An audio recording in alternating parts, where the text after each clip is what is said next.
Preguntas. ¿Cómo se lleva a cabo el diagnóstico de la silicosis? ¿Qué pruebas y exámenes son necesarios? ¿Cómo afecta la genética a la susceptibilidad de una persona a desarrollar silicosis? ¿Cómo pueden los trabajadores ser educados sobre los riesgos de la silicosis y las medidas preventivas? Buenos días. El día de hoy les hablaremos sobre la silicosis, una enfermedad que es producida por la contaminación del aire. Mi grupo está conformado por Aita Mamani Yovalí Araceli, Quispe Rivera Liliana Astrid, Condoria Tamari José Levi, Carvajal Espesúa Daniela Alexandra y mi persona Choquicota Benavides Ariana Alejandro. A continuación presentaremos la etiología, las formas de adquisición de la enfermedad, características de la enfermedad y casos, diagnóstico, síntomas y signos, tratamiento y finalmente las 3 respuestas a las preguntas iniciales.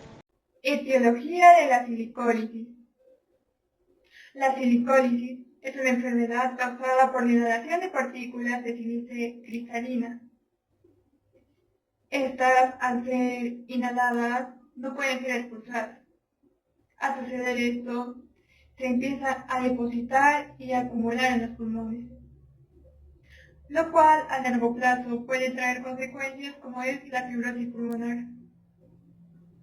Las partículas de sílice cristalina activan macrófagos celulares. Los macrófagos celulares son aquellos encargados de la captura y la eliminación de sustancias extrañas de los pulmones. Aquí sucede algo curioso, ya que al intentar eliminar esa sustancia, no lo pueden hacer de una manera efectiva. Y lo que sucede es que empieza también a acumularse en el macrófago, lo cual resulta en una respuesta inflamatoria del sistema inmunológico. Los macrófagos fagocitan las partículas de sílice, pero no pueden degradarlas, como ya mencioné, no pueden eliminarlas, lo que resulta en la liberación de mediadores inflamatorios. La inflamación crónica conduce a la formación de granulomas. Los granulomas son agrupaciones de células inflamatorias que se forman alrededor de las partículas de sílice. Y también se genera la fibrosis pulmonar, que es el resultado del tejido cicatricial que se forma en respuesta a la inflamación prolongada. La fibrosis progresiva es una preocupación creciente. Puede causar deterioro de la función pulmonar y síntomas como tos, dificultad para respirar y fatiga. Por ello, es recomendable, es imprescindible que esta enfermedad sea detectada a tiempo y correctamente tratada. Formas de contagio. Esta enfermedad se va a contraer debido a la constante inhalación del polvo cristalino del sílice, como por ejemplo en los lugares de trabajo, como en las minas, en las canteras y en las construcciones, debido a que estos van a trabajar con el polvo del sílice durante los cortes, las perforaciones, la molienda de diferentes productos que van a contener sílice, como vienen a ser las piedras, los ladrillos y el hormigón. También en las actividades industriales, como por ejemplo cuando van a producir diferentes productos que van a contener este polvo del sílice, como el vidrio, la cerámica y productos de fundición. También en la abrasión y los cortes de materiales, es decir, trabajos que involucran el chorro de arena, la trituración y el pulido de piedras o el corte de materiales que van a contener sílice. También en trabajadores de construcción, albañiles o personas que trabajen con productos de construcción. También en la exposición ambiental, es decir, aquellas personas que vivan cerca de las industrias que trabajen con este polvo del sílice están expuestas a contraer esta enfermedad, debido a que el polvo del sílice se va a esparcir por el aire y puede ser inhalado por estas personas y contraer esta enfermedad. Si bien se han mencionado diferentes empresas, como vienen a ser las empresas de construcción, las minas, las canteras, estas personas mayormente contraen esas enfermedades. No quiere decir que todas las personas que trabajen en esas empresas vayan a contraer esta enfermedad. Si es que se toman las medidas adecuadas para prevenir esta enfermedad, se puede evitar o disminuir las posibilidades de contraer la enfermedad de la silicosis. Bueno, ahora pasemos a las características de la silicosis. La primera es que se da por la inhalación de la silicia cristalina, como ya lo hemos estado escuchando. La silicia cristalina es uno de los minerales más abundantes en la corteza terrestre y está ampliamente distribuido en la naturaleza. Lo podemos encontrar en lugares de zona minera, como observamos por aquí. El punto 2 son los daños. No tiene cura, pero existe tratamiento. Este afecta directamente al parenquima pulmonar.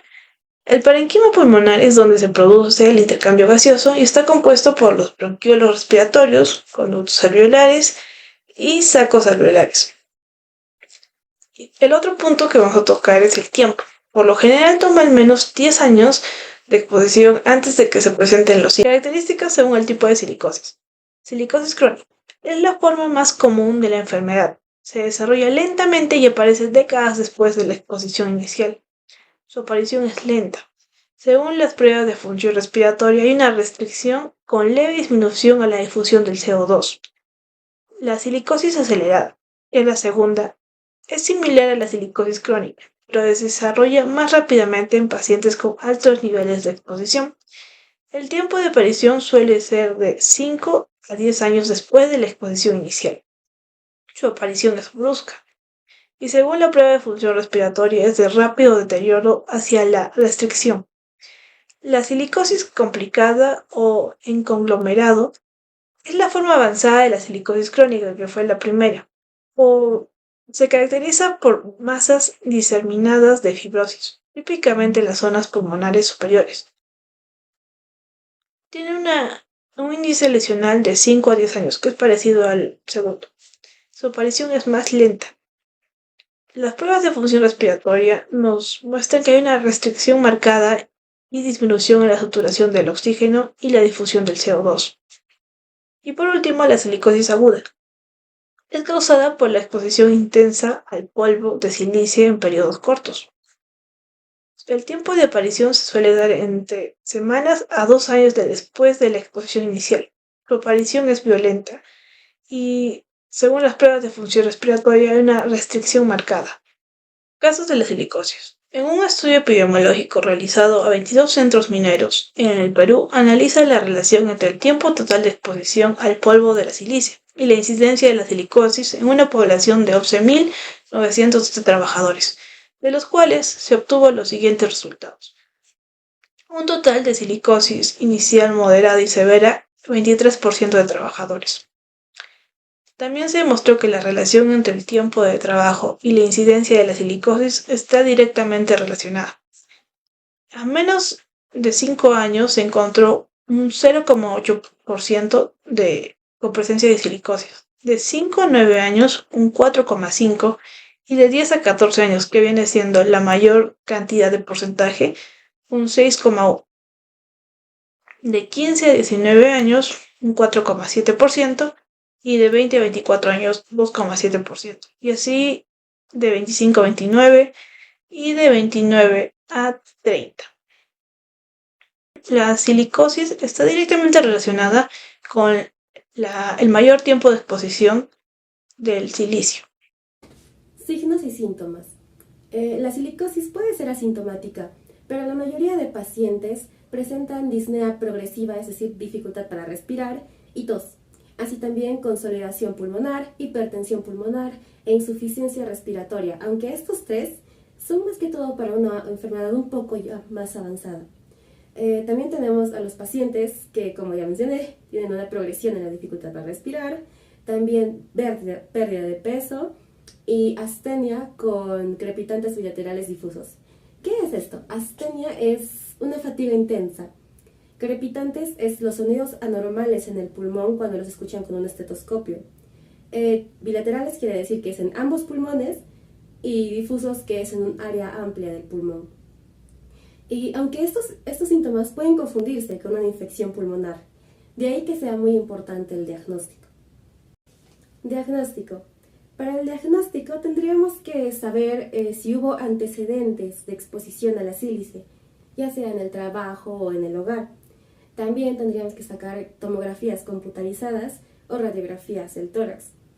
Y entre otras pruebas, como por ejemplo saber la historia clínica, como ya mencioné los antecedentes, el examen físico, una prueba de imagen de la radiografía o la tomografía, pruebas de función pulmonar, por ejemplo la espirometría, análisis de laboratorios, etc.